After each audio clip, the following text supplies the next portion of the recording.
The Niger State Police Command has discovered and neutralized a significant stockpile of explosive devices, including bombs and improvised explosive devices (IEDs), buried in various locations throughout the state. Hi, welcome to What's Happening, where we bring you the latest news from around the world. I am Francis Oti, and these are our top 10 stories countdown today. At number 10, a Texas judge has issued a temporary 14-day pause on President Joe Biden's policy designed to streamline the legal status process for spouses of U.S. citizens. The policy, which could benefit an estimated 500,000 immigrants, is being challenged by 16 Republican-led states, claiming it burdens them with additional public service costs. The Biden administration is continuing to accept applications but will not grant approvals until the stay is lifted. At number 9, Mark Zukerberg, CEO of Meta, has publicly criticized the U.S. government for pressuring his social media platforms to censor specific COVID-19 content in 2021, calling the pressure wrong. In a letter to the House Judiciary Committee Chairman Jim Jordan, Zuckerberg expressed regret over not being more outspoken against this pressure and asserted that Meta would resist similar future efforts. He also confirmed that Meta would not repeat its COVID-era funding of U.S. election infrastructure, which had been controversial among Republicans. At number 8, Edo State Governor Godwin Obaseki has rewarded the Edo Queens with 100 million naira after the victory in the 2024 WAFOB CAF Women's Champions League qualifiers. The announcement was made during a grand reception in Benin City, where Obaseki praised the team for making Edo and Nigeria proud. Edo Queens defeated Enomvi FC of Benin Republic 3-0 in the final and will compete in the CAF Women's Champions League later this year. At number 7, the Ekiti State Executive Council has approved 4.15 billion naira for various projects, including road rehabilitation, agriculture, and infrastructure improvements.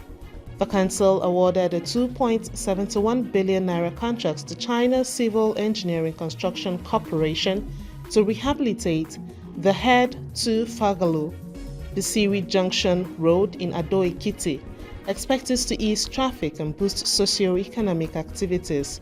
Additionally, 701 million naira was approved for the renovation of the State House of Assembly complex, while 229 million naira was allocated for the procurement of farm machinery.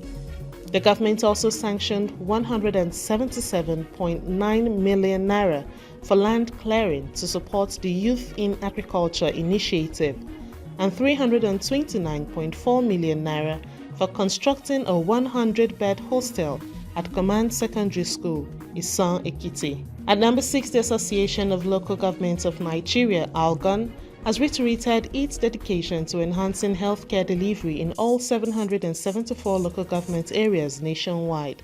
ALGON National President Honorable Aminu Muazu Maifata emphasized this commitment ahead of the upcoming technical workshop for the Primary Healthcare Revitalization and Operationalization Program. The workshop, in collaboration with key stakeholders including the Federal Ministry of Health and the President's Special Advisor on Health, aims to strengthen local government capacity for sustainable healthcare services. At number 5, the Jigawa State Police Command has arrested 3 individuals suspected of cattle rustling in Kirika Sama local government area. According to the police spokesman, DSP Lawan Shishu Adam, the suspects were intercepted with stolen cows and a vehicle after a distress call was received. The suspects, identified as Yura Alhaji Gwanto, Mohammed Sajay, and Haladu Yusuf Shakas, confessed to the crime and have been arraigned in court. The police have taken the stolen cows and the vehicle into custody for further investigation. At number 4, prominent political stakeholders in Kogi State are pushing for a rotational governorship system across the state's 3 senatorial districts to mitigate ethnic divisions highlighted in the 2023 governorship election. Speaking at the 2024 Nigeria Post newspaper lecture marking 33 years since the creation of Kogi State, former Kogi State House of Assembly Speaker Matthew Kolawole emphasized that this approach would reduce ethnic conflicts and promote unity. At number 3, Aloy Ejimakor, lead counsel for Nnamdi Kanu, the leader of the indigenous people of Biafra, IPOB, has accused 2 former top security officials of orchestrating Kanu's extraordinary rendition from Kenya to Nigeria in 2021. Posting an X, Ejimakor wrote, "Do you know that Ahmed Rufai, who just resigned as DG NIA, and Yusuf Bichi, who was yesterday replaced as DG DSS, were vicariously responsible for the extraordinary rendition of Mazin Nnamdi Kanu? Who is next? #TouchNotMyAnointed." This is coming shortly after President Bola Tinubu replaced the directors of the Department of State Security Service DSS and National Intelligence Agency NIA. At number 2, Binance CEO Richard Teng has expressed serious concern over the rapidly deteriorating physical and mental health of detained executive Tigran Gambaryan, who has been held by the Nigerian government for 6 months on money laundering charges.